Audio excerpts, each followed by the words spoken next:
Most of my videos are made with the help of ProBuilds.net. Check out the new Overwolf app that allows you to open up pro builds while you're still in game.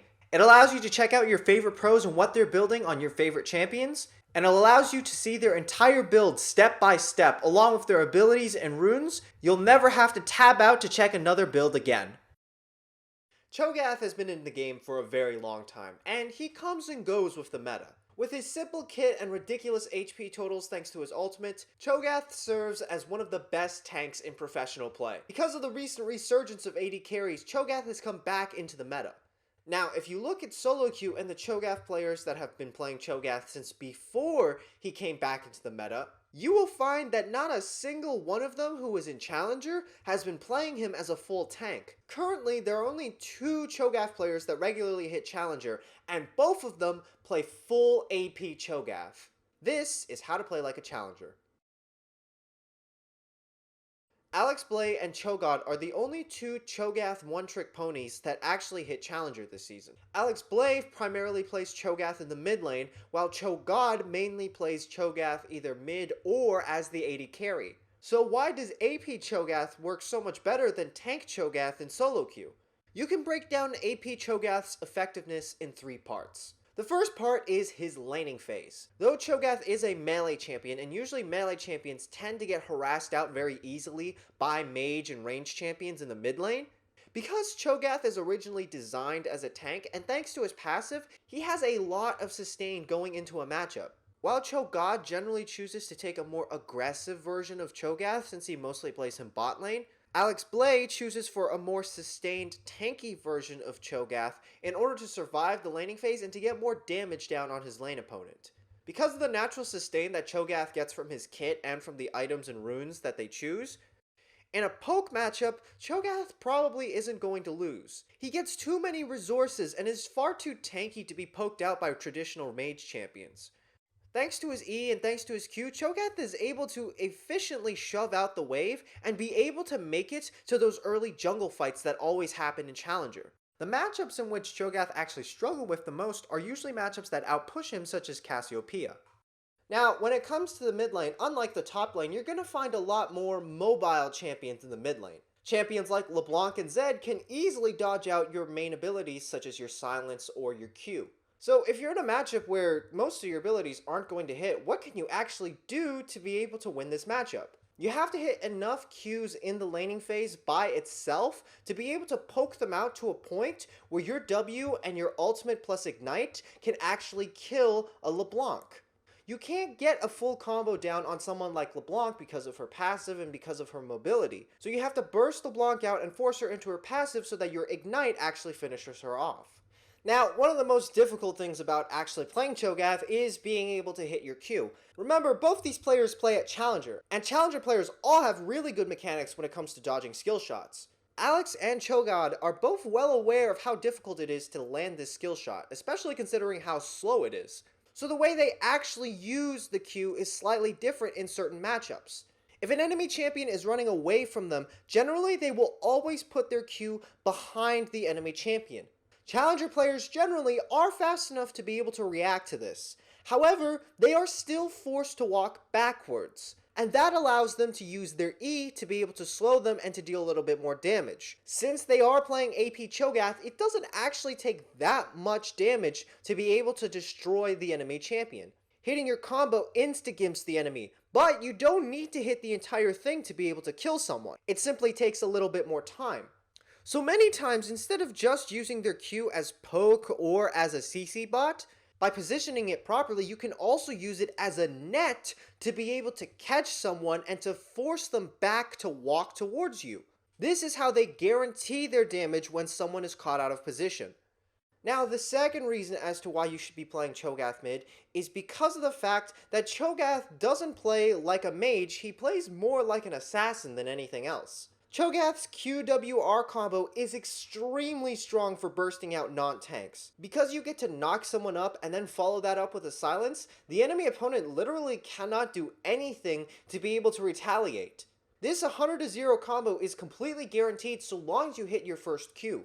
And as the game progresses and as you get more ability power items, sometimes you won't even need to hit your Q to be able to just one-shot people.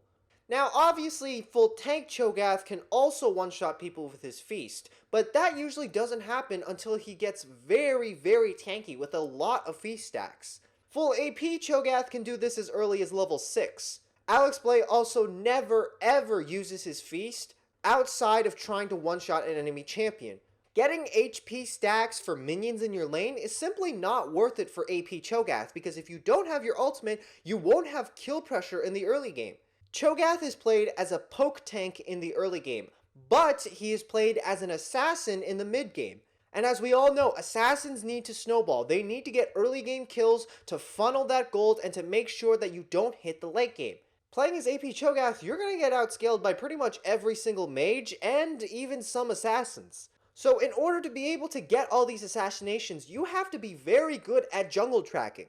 Because challenger players tend to prioritize vision more than other elos, getting an early oracle sweeper is crucial to be able to get these early game picks. When Alex Blais is trying to figure out where the enemy jungler is, the main thing he keeps track of is the enemy jungler's buffs. Now, one big mistake you might make on Cho'Gath while playing Cho'Gath is the illusion of tankiness. As I have discussed many times before, tankiness equates to a lot of HP with a lot of resistances. If you're doing well on Cho'Gath, you can easily have up to 4,000 to 5,000 HP in the late game.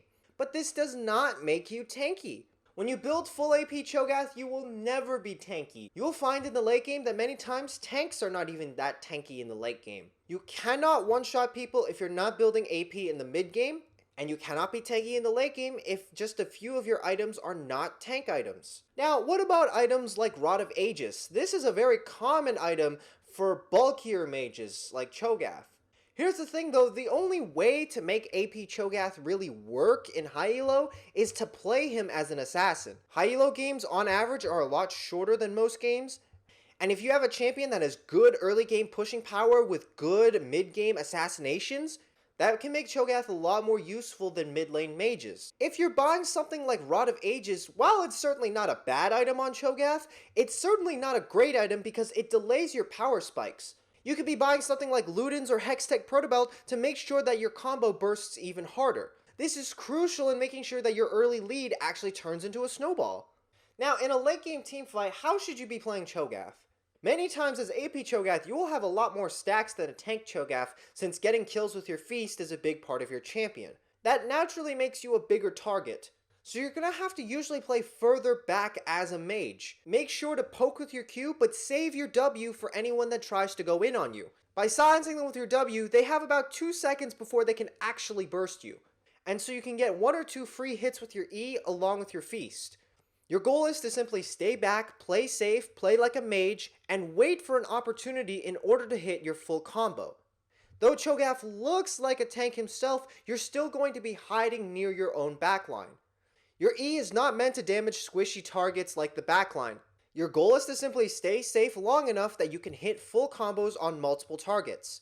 Cho'Gath doesn't have an escape, so you're going to get shredded very easily and you're not going to be able to get out. You want to save your flash for a priority target. Flash is mainly used to be able to surprise feast a low target. Having flash and not having flash do make a pretty big difference in whether or not you can actually blow up a squishy backliner.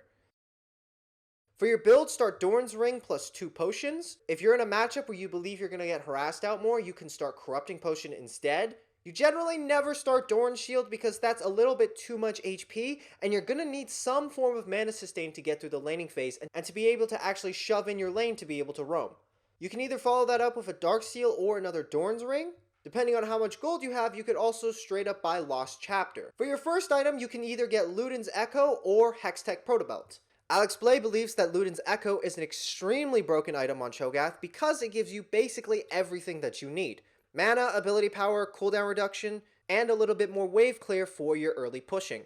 If you are, however, looking to play a slightly more aggressive Cho'Gath, you can get Hextech Protobelt like CHO'GATH. Remember, while CHO'GATH does play mid lane Cho'Gath, he also plays a lot of AD carry Cho'Gath.